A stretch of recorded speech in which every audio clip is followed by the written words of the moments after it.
even slightly active in the anime community, you would have heard of a new show that came out called Cyberpunk Edgerunners.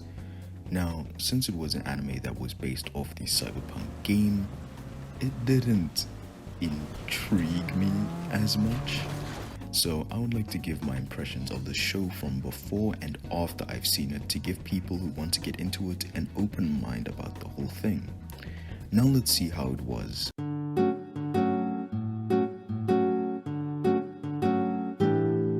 So, good news, this show was animated by Studio Trigger. I know I just came back from shitting on one of their animes, but when Studio Trigger wants to go hard, they can go hard. The designs and overall aesthetic seem really sleek and represent Cyberpunk better than Cyberpunk ever could.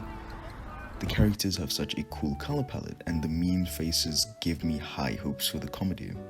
The videos I've seen on YouTube all said the same thing.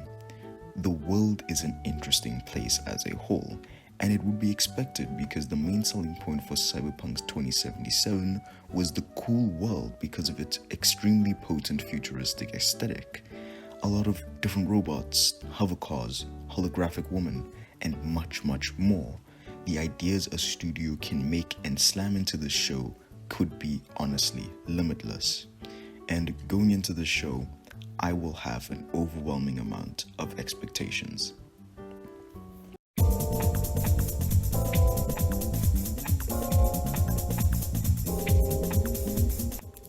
Okay, I came back from watching the show, and most of my expectations have been blown out of the water.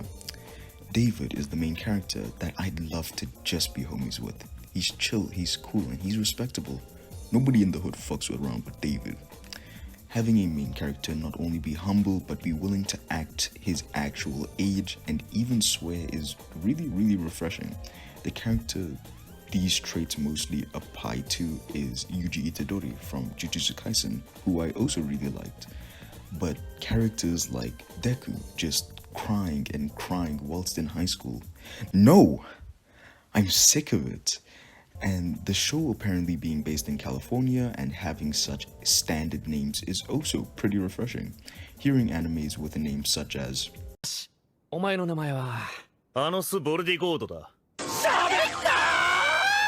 is quite anime. Having that more grounded socialization with a common name such as David really makes it easier to immerse yourself into this world. Not only David, but every other character in the show has their own spark and charm to them. But without spoiling anything, the female characters all are done really well. Somehow they got a lolly in here that could be funny and extremely badass without having to really sexualize them. My vote for Babe of the Year is still going to Makima, but there are a lot of heroines in the show that could be a runner-up. The characters are not at all bland to look at, and that's one of the beauties of the show.